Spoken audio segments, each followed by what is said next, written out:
நண்பர்கள் அனைவருக்கும் காலை மாலை மதிய வணக்கங்களை தெரிவித்துக் கொள்வது உங்கள் நண்பன் அருண். இன்னைக்கு வீடியோ ரொம்ப இம்பார்ட்டன்ட். 2026 நீங்கள் டிரைவிங் லைசன்ஸ் எடுக்கிறீங்க அப்படின்னா A to Z நீங்கள் ஸ்டார்டிங் அப்பாயின்மெண்ட் போட்டு உள்ளே போகிறதுலேருந்து கடைசியாக ஃபைனல் எக்ஸாம் முடிகிற வரைக்கும் என்னென்ன பண்ணணும் அப்படிங்கிறத ரொம்ப டீட்டெயிலாக சொல்லிடுறேன். இதுக்காக பார்த்தீங்க அப்படின்னா நான் என்னோட ஃப்ரெண்டு ஒருத்தர் வந்து இப்போ ரீசெண்டாக தான் லைசன்ஸ் எடுத்தார். ஸோ அவருக்கு லைசன்ஸ் எடுக்க எவ்வளோ நாள் ஆச்சு அப்படிங்கிறதையும் தெளிவாக சொல்லிடுறேன். ஸோ அவர் என்னென்ன ப்ரொசீஜரை ஃபாலோ பண்ணார் அப்படிங்கிறதையும் கரெக்டாக நீங்களும் இதை ஃபாலோ பண்ணீங்க அப்படின்னா சிங்கப்பூரில் டிரைவிங் லைசன்ஸை எடுத்துடலாம். உங்களுக்கு வந்து இந்தியா டிரைவிங் லைசன்ஸ் இருக்கணும் அப்படிங்கிற அவசியமே கிடையாது. இப்போ நீங்கள் கன்வெர்ட் பண்ணுறீங்க அப்படின்னு வச்சுக்கோங்களேன், கன்வெர்ட் பண்ணையில் உங்களுக்கு வந்து சிப்போச் லைசன்ஸ் வேணும் இந்த மாதிரிலாம் கேட்குறாங்க. ஆனால் நீங்கள் கன்வெர்ட் பண்ணிங்கன்னா கொஞ்சம் செலவு கம்மியாக தான் ஆகும். இதுக்கு ஒரிஜினல் பாஸ்போர்ட்லாம் கேட்பாங்க. ஆனால் இப்போ நீங்கள் டேரெக்டாகவே வந்து லைசன்ஸ் எடுக்கிறப்போ ஒரிஜினல் பாஸ்போர்ட்லாம் தேவையே இல்லை, நீங்கள் ஈஸியாக லைசன்ஸ் எடுத்துடலாம். ஆனால் டேரெக்டாக எடுக்கிறதுக்கு அதிகமான அமௌண்ட் செலவாகும். ஸோ என்னென்ன பண்ணணுங்கிறத டீட்டெயிலாக சொல்கிறேன், வீடியோவை கடைசி வரைக்கும் பாருங்கள். இந்த மாதிரி நீங்கள் சிங்கப்பூர் போயிட்டீங்கன்னு வச்சுக்கோங்களேன், உங்களுக்கு ஒரு ஜென்ரல் ஒர்க்கராக போகிறீங்க இல்லை ஒரு வேலைக்கு போகிறீங்க அப்படின்னா கடைசி வரைக்கும் நீங்கள் அதே வேலையில் இருந்தீங்க அப்படிங்கிற பட்சத்தில் கண்டிப்பாக வந்து உங்களால் முன்னேறவே முடியாது.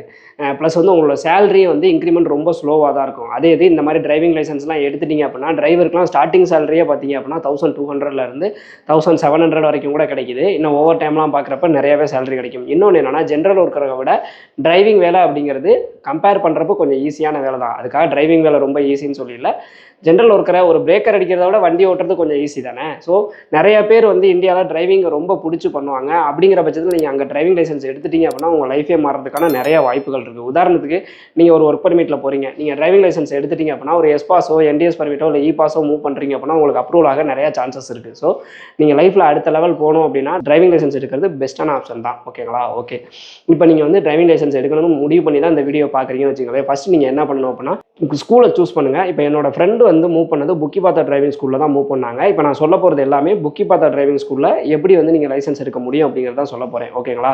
சப்போஸ் வந்து உங்களுக்கு வந்து உட்லண்ட்ஸ் வந்து டிரைவிங் ஸ்கூல் பக்கத்தில் இருக்குது அப்படின்னா நீங்கள் அதை சூஸ் பண்ணிக்கோங்க. இதில் வந்து மோஸ்ட்லி இந்த ப்ரொசீஜர் தான் இருக்கும். 1-2 வந்து வேரி ஆகிறதுக்கு சான்சஸ் இருக்குது. ஓகேங்களா? ஓகே, கிளாஸ் 3 டிரைவிங் லைசன்ஸ் டேரெக்டாக எடுக்கணும் அப்படின்னா ஃபஸ்ட்டு நீங்கள் என்ன பண்ணணும் அப்படின்னா அப்பாயின்மெண்ட் வந்து போடணும். அப்பாயின்மெண்ட் வந்து போடுறதுக்கு அப்பாயின்மெண்ட் போட்டு தான் நீங்கள் நேரில் போகணும். அப்பாயின்மெண்ட் போட்டால் தான் உங்களுக்கு வந்து அக்கௌண்ட்டே ஓப்பன் பண்ண முடியும். புக்கிபாத்தா டிரைவிங் ஸ்கூலில் உங்கள் பேரில் ஒரு அக்கௌண்ட் ஓப்பன் பண்ணி கொடுப்பாங்க. இதுக்கெல்லாம் வந்து எதுக்குமே ஒரிஜினல் பாஸ்போர்ட் தேவையில்லை, உங்களோட ஒர்க் பர்மிட் இருந்தாலே போதும். ஒர்க் பர்மிட் இத்தனை நாள் தான் வேலிடிட்டி இருக்கணும் அப்படின்ற கணக்கெல்லாம் கிடையாது. ஒர்க் பர்மிட் இருந்தாலே போதும், நீங்கள் அப்பாயின்மெண்ட் வந்து போட்டுடலாம். ஸோ அப்பாயின்மெண்ட் போட்டு நேராக போகிறப்ப உங்களோட ஐடி ப்ரூஃப் எடுத்துகிட்டு போனீங்க அப்படின்னா உங்களுக்கு வந்து ஒரு அக்கௌண்ட் ஓப்பன் பண்ணி கொடுப்பாங்க. அதில் வந்துட்டு உங்களுக்கு ஐடி பாஸ்வேர்டு கொடுத்துருவாங்க.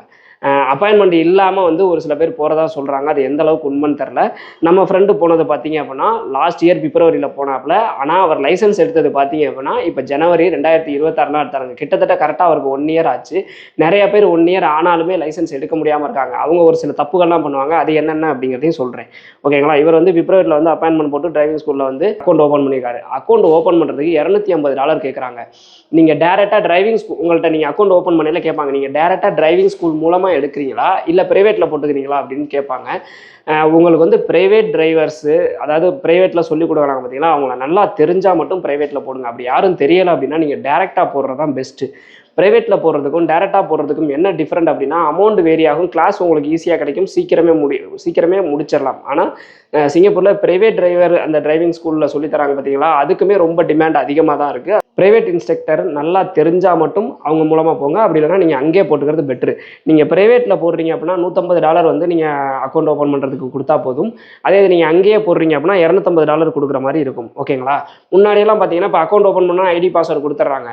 நான் டிரைவிங் லைசன்ஸ் எடுக்கிறப்பலாம் எப்படி இருந்துச்சுன்னா அங்கே நேரடியாக போய் தான் நம்ம அக்கௌண்ட்டில் நம்ம அமௌண்ட்டை டாப்அப் பண்ணிக்க முடியும். இப்போ வந்துட்டு ஆப்லேயே வந்து மொபைல்லே வந்து நம்மளால் அக்கௌண்ட்டை டாப்அப் பண்ணிக்க முடியும். ஓகேங்களா? ஸோ வந்து நீங்கள் அமௌண்ட் வந்து அதில் டாப்அப் பண்ணிடுங்க. டாப்அப் பண்ணிவிட்டு ஃபஸ்ட்டு என்ன பண்ணணும் அப்படின்னா basic theory class, final theory class இதை வந்து முடிச்சிருங்க. தியரி கிளாஸ் எல்லாமே வந்து ஜூமில் தான் நடக்குது. முன்னாடி வந்து நேராக போய் கிளாஸ் அட்டன் பண்ணுவோம், இப்போலாம் அப்படி கிடையாது, ஜூமில் தான் நடக்குது. So basic theory final theory 2 கிளாஸுமே அட்டன் பண்ணிட்டீங்க அப்படின்னா அடுத்தது வந்துட்டு பேசிக் தியரி எவாலுவேஷன் மூவ் பண்ணுங்கள். பேசிக் தியரி எவாலுவேஷன் முடித்தோன்னே எக்ஸாம் பாஸ் பண்ணிடுங்க. எவாலுவேஷன் பாஸ் பண்ணால் தான் எக்ஸாம் ஓப்பன் ஆகும். எக்ஸாம் பாஸ் பண்ணிடுங்க. அதே மாதிரி ஃபைனல் தியரி எக்ஸாம் வந்து முடிச்சுட்டு, அதாவது அதுக்கும் எவாலுவேஷன் இருக்குது. ஃபைனல் தியரி கிளாஸ் வந்து முடிச்சிருப்பீங்க ஆல்ரெடி. ஃபஸ்ட்டு நீங்கள் என்ன பண்ணணும்னா பேசிக் தியரியே முடிச்சிருங்க. ஃபைனல் தியரி கிளாஸை வந்து ஜூம்லேயே முடிச்சு 2 கிளாஸையும் முடிச்சு வச்சுருங்க. ப்ராப்பராக நான் சொல்கிற பாதையை கரெக்டாக ஃபாலோ பண்ணிங்கன்னா உங்களுக்கு ரொம்ப சிம்பிளாக இருக்கும். அடுத்தது basic theory evaluation, basic theory exam முடிஞ்சிருச்சா? அடுத்தது final theory evaluation, final theory exam. எவாலுவேஷன்னா எக்ஸாமுக்கு முன்னாடி ஒரு டெஸ்ட் மாதிரி இருக்கும். அதில் நீங்கள் பாஸ் பண்ணால் மட்டும்தான் எக்ஸாமே ஓப்பன் ஆகும். எவாலுவேஷனில் ஃபெயில் ஆனீங்கன்னா திருப்பி நீங்கள் எவாலுவேஷன் தான் அட்டன் பண்ணணும். ஓகேங்களா? ஒன்றுக்குமே அமௌண்ட் வந்து தனித்தனியாக சார்ஜ் பண்ணுவாங்க. ஓகேங்களா? எல்லாமே வந்து ரொம்ப கம்மி ப்ரைஸ் தான். நீங்கள் டாப்அப் பண்ணியிருக்கீங்க பார்த்தீங்கன்னா, நீங்கள் புக் பண்ணல அதுலேருந்து கட் பண்ணிக்கிட்டே டிடெக்ட் பண்ணிக்கிட்டே வருவாங்க. அமௌண்ட் குறைச்சிருச்சுன்னா நீங்கள் திருப்பி டாப்அப் பண்ணிக்கலாம். பேசிக் தியரி, ஃபைனல் தியரி முடிச்சுட்டு பிடிஎல் எடுங்க. பிடிஎல் வந்து பார்த்தீங்கன்னா முன்னாடிலாம் வந்து டைம் ரொம்ப கம்மியாக தான் கொடுப்பாங்க. இப்போ வந்து பார்த்தீங்கன்னா பிடிஎல்லோட வேலிடிட்டி வந்து 2 இயர்ஸ் கொடுக்குறாங்க. பிடிஎல்னா என்ன அப்படின்னு கேட்டிங்கன்னா, நம்ம ஊரில் எல்எல்ஆர் தர்றாங்க பார்த்தீங்களா, அதே மாதிரி தான் பிடிஎல் அப்படிங்கிறது. ஸோ அந்த பிடிஎல் எடுத்தால் தான் உங்களால் டிரைவிங் கிளாஸ் வந்து புக் பண்ண முடியும். பிடிஎல் எடுக்கலை அப்படின்னா உங்களால் டிரைவிங் கிளாஸ் புக் பண்ண முடியாது. நீங்கள் என்ன பண்ணலாம்னா, பேசிக் தியரி முடித்தோடனே உங்களால் பிடிஎல் எடுத்து கிளாஸ் புக் பண்ண முடியும். ஆனால் வந்து நீங்கள் கரெக்டாக நான் சொல்கிற மாதிரி போனீங்க அப்படின்னா உங்களுக்கு ரொம்ப சிம்பிளாக இருக்கும். ஏன்னா நீங்கள் பிடிஎல் வந்து பேசிக் தியரி முடிச்சுட்டு பிடிஎல் எடுத்து கிளாஸ் புக் பண்ணிட்டீங்க அப்படின்னா ஃபைனல் தியரி உங்களுக்கு பெண்டிங்கில் கடந்துக்கிட்டே இருக்கும். ஒரு குறிப்பிட்ட கிளாஸுக்கு மேலே போனால் ஃபைனல் தியரி முடிச்சா தான் வந்து நீங்கள் கிளாஸ் வந்து அட்டன் பண்ணணும் அப்படிங்கிற மாதிரி வரும். அதனால் தியரியை ஃபுல்லாக கம்ப்ளீட் பண்ணிவிட்டு அடுத்தது வந்து நீங்கள் டிரைவிங் எக்ஸாம் டிரைவிங் கிளாஸுக்கு போகிறது பெட்டர். அதனால தான் இந்த ப்ரொசீஜரில் சொல்கிறேன். ஓகேங்களா? ஸோ பிடிஎல் வந்து எடுத்துகிட்டு டிரைவிங் கிளாஸ் புக் பண்ணுங்கள். நல்லா தெரிஞ்சுக்கோங்க. டிரைவிங் கிளாஸ் புக் பண்ணல நீங்கள் தெரிஞ்சுக்க வேண்டிய முக்கியமான விஷயம் என்ன அப்படின்னு கேட்டிங்கன்னா, நீங்கள் வந்து இப்போ உங்கள்கிட்ட வந்து $100 தான் இருக்குது, $200 தான் இருக்குது, ஒரு கிளாஸ் புக் பண்ணுறேன், 2 கிளாஸ் புக் பண்ணுறேன், மீதி அப்புறம் புக் பண்ணிக்கிறேன் அப்படின்னா, நீங்கள் வந்து கிட்டத்தட்ட 2 வருஷம் ஆனாலும் உங்களால் சிங்கப்பூர் டிரைவிங் லைசன்ஸ் எடுக்கிறது அப்படிங்கிறது சாத்தியமில்லாத ஒன்றா தான் இருக்கும். நீங்கள் டிரைவிங் லைசன்ஸ் எடுக்கணும் அப்படின்னா கட்டாயம் வந்து உங்களுக்கு அமௌண்ட் செலவாகும்னு தெரிஞ்சு தான் நீங்கள் உள்ளே இறங்குவீங்க. அப்படின்ற பட்சத்தில் நீங்கள் அதுக்கான அமௌண்ட்டை நீங்கள் ஒன்று சேவ் பண்ணிகிட்டே வரணும். இல்லைனா உங்களோட 1 மாத சேலரியோ 2 மாத சேலரியோ வீட்டில் சொல்லிவிட்டு கிளாஸ் புக் பண்ணுறதுக்கு நீங்கள் போட்டுறணும். மெயினாக வந்து பார்த்தீங்கன்னா மற்ற கிளாஸ், அதாவது நீங்கள் பிடிஎல் எடுக்கிற வரைக்குமே வந்து நீங்கள் கொஞ்சம் கொஞ்சமாக அமௌண்ட் டெபாசிட் பண்ணலாம். ஆனால் நீங்கள் கிளாஸ் புக் பண்ணணும், ப்ராக்டிக்கல் கிளாஸ் புக் பண்ணணும்னு முடிவு பண்ணிட்டீங்க அப்படின்னா மினிமம் $1000 $1500 வரைக்கும் டெபாசிட் பண்ணிடுங்க. என் ஃப்ரெண்டு என்ன பண்ணியிருக்காரு அப்படின்னு பார்த்தீங்கன்னா, கரெக்டாக ஒரு $1800 டெபாசிட் பண்ணியிருக்காரு. டெபாசிட் பண்ணி 22 கிளாஸ் புக் பண்ணியிருக்காரு. எத்தனை கிளாஸ் வரைக்கும் ஆகும் அப்படின்னு கேட்டால், உங்களுக்கு ஓரளவுக்கு நல்லாவே நான் இந்தியாவில் டிரைவ் பண்ணியிருக்கேன், டிரைவிங் தெரியும் அப்படின்னா ஒரு 25 கிளாஸ் வரைக்கும் புக் பண்ணி வச்சுக்கோங்க. எனக்கு டிரைவிங்கே சுத்தமாக தெரியாது, நான் புதுசாக தான் போகிறேன் அப்படின்னா 30 கிளாஸ் வரைக்கும் புக் பண்ணி வச்சுக்கோங்க. ஒரு கிளாஸுக்கு எவ்வளோன்றதை கனெக்ட் பண்ணி 30 கிளாஸுக்கு எவ்வளோங்கிறத வச்சு நீங்கள் அதை புக் பண்ணி வச்சுருங்க. ஓகேங்களா? இது மாதிரி நீங்கள் புக் பண்ணுறப்ப என்ன ஆகும் அப்படின்னு கேட்டிங்கன்னா, உங்களுக்கு கிளாஸ் கிடைக்காம போக சான்சஸே கிடையாது. ஸோ இந்த சப்போஸ் நீங்கள் 30 கிளாஸ் புக் பண்ணுறீங்கன்னு வச்சுங்களேன், நீங்கள் ஒரு 25 கிளாஸ்லேயே முடிச்சிட்டிங்க, எக்ஸ்ட்ரா 5 கிளாஸ் இருக்குன்னா அதை கேன்சல் பண்ணிவிட்டு நீங்கள் அமௌண்ட்டை ரீஃபண்ட் வாங்கிக்கலாம். ஸோ அதனால் எந்த பிரச்சனையும் கிடையாது. ஆனால் உங்களுக்கு கிளாஸ் பத்தாமல் போயிடுச்சுன்னு வச்சுக்கோங்க. ஒரு உதாரணத்துக்கு நீங்கள் ஒரு 15 கிளாஸ் 20 கிளாஸ் புக் பண்ணியிருக்கீங்க, வரிசையாக வந்துருச்சு, அதுக்கப்புறமேட்டு உங்களுக்கு கிளாஸ் பத்தலை அப்படின்னா அடுத்த 6 மாதம் வரைக்கும் நீங்கள் வெயிட் பண்ணுற மாதிரி ஆகிடும். ஏன்னா அதுக்கு நிறையா பேர் அடுத்தடுத்த நாள் நிறையா புக் பண்ணி வச்சுருக்கிறதுனால நீங்கள் 5லேருந்து 6 மாதம் வரைக்கும் வெயிட் பண்ணுற மாதிரி ஆகும். இங்கிட்டு படித்தது எல்லாமே மறந்து போயிடும், இங்கிட்டு கற்றுக்கிட்டது எல்லாமே மறந்து போயிடும். அப்புறம் திருப்பி ஃபஸ்ட்லேருந்து ஸ்டார்ட் பண்ணுற மாதிரியான ஒரு ஃபீல் உங்களுக்கு இருக்கும். இதனால் நீங்கள் பாஸ் பண்ணுறதுக்கு ரொம்ப சிரமப்படுவீங்க. ஆனால் ஒரே அடியாக ஒரு 25லேருந்து 30 கிளாஸ் புக் பண்ணி வச்சுட்டிங்க அப்படின்னா எந்த பிரச்சனையுமே கிடையாது. ஸோ மொத்தமாக அமௌண்ட் டெபாசிட் பண்ணி இந்த மாதிரி கிளாஸை புக் பண்ணி வச்சுருங்க. என் ஃப்ரெண்டு வந்து புக் பண்ணது பார்த்தீங்கன்னா கடைசி கிளாஸ் தான் டெய்லியுமே புக் பண்ணியிருக்காரு. கடைசி கிளாஸோட டைமிங் நைட்டு 9:10. ஸோ வேலையெல்லாம் முடிச்சுட்டு தாராளமாக நீங்கள் கிளாஸுக்கு போயிட முடியும். ஓகேங்களா? ஸோ நீங்கள் 5 லெசன் முடித்தோடனே உங்களுக்கு சிமுலேட்டர் கிளாஸ் ஓப்பன் ஆகிடும். சிமுலேட்டர் கிளாஸ் நீங்கள் அப்பயே போகிறதுனா போடலாம். ஆனால் என்னோட பர்சனல் ஒப்பீனியன், என் ஃப்ரெண்டு என்ன பண்ணியிருக்காருன்னா, ஃபஸ்ட்டு இந்த ப்ராக்டிக்கல் எல்லா கிளாஸையுமே முடிச்சுட்டாப்ல. ஏன்னா அவர் ஆல்ரெடி புக் பண்ணி வச்சிருக்காருல்ல. ஸோ அது எல்லாத்தையுமே முடிச்சுட்டு கடைசியாக தான் வந்து இந்த சிமுலேட்டர் கிளாஸ் எல்லாத்தையும் முடிச்சிருக்காரு. நம்ம எல்லாத்தையுமே இந்த ப்ரொசீஜர் படி எல்லாத்தையும் முடிச்சா மட்டும்தான் உங்களுக்கு எக்ஸாம் ஓப்பன் ஆகும். 22 கிளாஸ் நீங்கள் முடிச்சிட்டீங்க. இப்போ என் ஃப்ரெண்ட் வந்து 22 கிளாஸில் முடிச்சிருக்காரு. ஸோ 22 கிளாஸ் முடிச்சோன்னே சிமுலேட்டர் கிளாஸ் புக் பண்ணியிருக்காரு.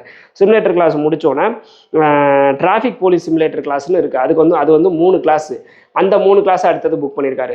அந்த கிளாஸ் பார்த்தீங்க அப்படின்னா ஒரு நாள் கிளாஸ் இருக்கும். அடுத்த நாள் வந்துட்டு பார்த்தீங்க அப்படின்னா ஒரு நாள் விட்டு தான் அடுத்த நாள் கிளாஸ் ஓப்பன் ஆகும். ஸோ ஒரு நாள் விட்டு ஒரு நாள் தான் பண்ண முடியும். ஸோ அந்த 3 கிளாஸையும் அடுத்தது முடிச்சாச்சு அப்படின்னா ஒரு பிரச்சனையுமே கிடையாது. எக்ஸாம் தான். எக்ஸாமுக்கு பார்த்தீங்க அப்படின்னா $350 சார்ஜ் பண்ணுறாங்க. எக்ஸாமுக்கு வெயிட்டிங் டைம் ரொம்ப கம்மியாக தான் இருக்குது. நீங்கள் இடையில ஏதாவது ப்ராக்டிஸ் கிளாஸ் உங்கள்ட்ட அமௌண்ட் இருக்குது, நான் ப்ராக்டிஸ் போட்டுக்கிறேன்னா நீங்கள் ப்ராக்டிஸ் போட்டுக்கலாம். இல்லை உங்களுக்கு கான்ஃபிடென்ட்டாக இருக்குன்னா டேரெக்டாக நீங்கள் எக்ஸாம் வந்து போயிடலாம். ஓகேங்களா? ஸோ ப்ராக்டிஸ்க்கு வந்து அந்த $350, எக்ஸாமுக்கு வந்து $350 வாங்குறாங்கல்ல, அது வந்து ப்ராக்டிஸுக்கு சேர்த்து தான் வாங்குவாங்க. எக்ஸாமுக்கு முன்னாடி உங்களுக்கு ஒரு தடவை வண்டியை கொடுத்து நீங்கள் எந்த வண்டியில் எக்ஸாம் அட்டன் பண்ண போகிறீங்களோ அந்த வண்டியில் வந்து உங்களுக்கு ஒரு தடவை ஓட்டி பார்க்க சொல்லுவாங்க. உங்களுக்கு என்னென்ன பார்க்கிங் வேணுமோ எல்லாமே பண்ணி பார்க்க சொல்லுவாங்க. பண்ணி பார்த்துட்டு தான் அதுக்கப்புறம் தான் உங்களுக்கு எக்ஸாம் ஸ்டார்ட் பண்ணுவாங்க. எக்ஸாமில் நீங்கள் ஒவ்வொரு மிஸ்டேக் பண்ணுறீங்க அப்படின்னா அதுக்கு பாயிண்ட் அடிப்படையில் வந்து உங்களுக்கு மார்க் கம்மி பண்ணிக்கிட்டே வருவாங்க. 20 பாயிண்ட்டுக்கு மேலே உங்களுக்கு நீங்கள் மிஸ்டேக் பண்ணி 20 பாயிண்ட் எடுத்துட்டீங்க, ஒவ்வொரு மிஸ்டேக்கும் உங்களுக்கு பாயிண்ட் கொடுப்பாங்க. உதாரணத்துக்கு சிக்னல் போடாமல் போகிறீங்க அப்படின்னா அதுக்கு வந்து 2 பாயிண்ட் 3 பாயிண்ட் அந்த மாதிரி கொடுத்துக்கிட்டே வருவாங்க. 20 பாயிண்ட்டுக்கு மேலே நீங்கள் மிஸ்டேக் பண்ணீங்க அப்படின்னா நீங்கள் ஃபெயிலு.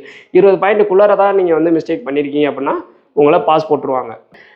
ஸோ அதுக்கப்புறமேட்டு நீங்கள் என்ன பண்ணணும் அப்படின்னா உங்களை கொண்டு போய் ஹாலில் உட்கார வைப்பாங்க. உட்கார வச்சு உங்களோட அக்கௌண்ட்டை வாங்கி செக் பண்ணுவாங்க. செக் பண்ணிவிட்டு நீங்கள் அமௌண்ட் கட்டின அமௌண்ட் அந்த அக்கௌண்ட்டில் இருக்கும் பார்த்தீங்களா, அதை வந்து 7 ஒர்க்கிங் டேஸ்க்கு அப்புறமேட்டு நீங்கள் வந்து வாங்கிக்கோங்க அப்படின்ற மாதிரி சொல்லிடுவாங்க.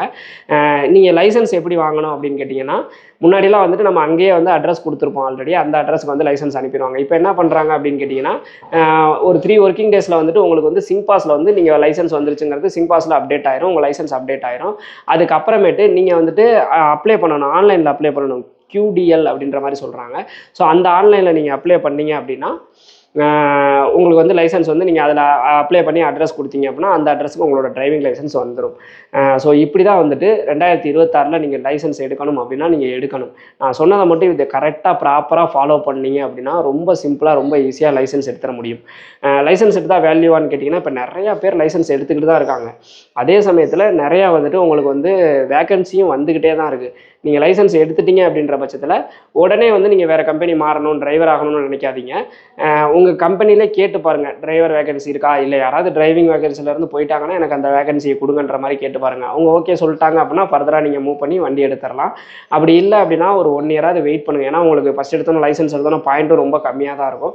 அதனால் கொஞ்ச நாள் வெயிட் பண்ணுங்கள். வெயிட் பண்ணி ஓரளவுக்கு நீங்கள் அங்கேயே வந்து இப்போ நீங்கள் ரோட்லலாம் நீங்கள் லைசன்ஸ் எடுத்தவங்க ஒரு வண்டியில் போகிறதுக்கும் லைசன்ஸ் இல்லாமல் ஒருத்தவங்க வண்டியில் போகிறதுக்கும் நிறையா டிஃப்ரென்ஸ் இருக்குது. ஸோ வந்து அந்த மாதிரி நீங்கள் போகிறப்ப எல்லாத்தையுமே கற்றுக்கிட்டு அதுக்கப்புறமேட்டு நீங்கள் வண்டி எடுத்தீங்க அப்படின்னா சேஃப் அண்ட் செக்யூராக வண்டி ஓட்ட முடியும். சிங்கப்பூரில் வந்து டிராஃபிக் ரூல்ஸ்லாம் ரொம்ப ஸ்ட்ரிக்டாக இருக்குது. ப்ராப்பராக ரூல்ஸை ஃபாலோ பண்ணுங்கள். அப்படி இல்லைனா உங்களுக்கு ஃபைனும் அதிகமான அமௌண்ட் இருக்குது. ட்ரிங்க் அண்ட் ட்ரைவ்லாம் பண்ணிங்கன்னா நீங்கள் ஜெயிலுக்கு போக கூட வாய்ப்பு இருக்குது. பெரிய பெரிய மிஸ்டேக்லாம் பண்ணிங்கன்னா ஒரு சில கம்பெனிலாம் ஃபைன்லாம் வந்து அவங்க கட்ட மாட்டாங்க, நீங்கள் கட்டுற மாதிரி இருக்கும். ஸோ அதனால் சேஃபாக செக்யூராக ட்ரைவ் பண்ணுங்கள். லைசன்ஸ் எடுக்கிறது இதுதான் ப்ராப்பரான வே.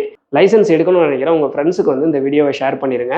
இதுக்கு வேறு ஏதாவது டவுட் இருக்குது அப்படின்னா கமெண்ட் செக்ஷனில் கேளுங்க, கண்டிப்பாக நான் ரிப்ளை பண்ணுறேன். இந்த மாதிரியான யூஸ்ஃபுல்லான இன்ஃபர்மேஷன் தெரிஞ்சுக்கிறதுக்கு மறக்காம நம்ம சேனலை சப்ஸ்கிரைப் பண்ணி வச்சுக்கோங்க. பாய்.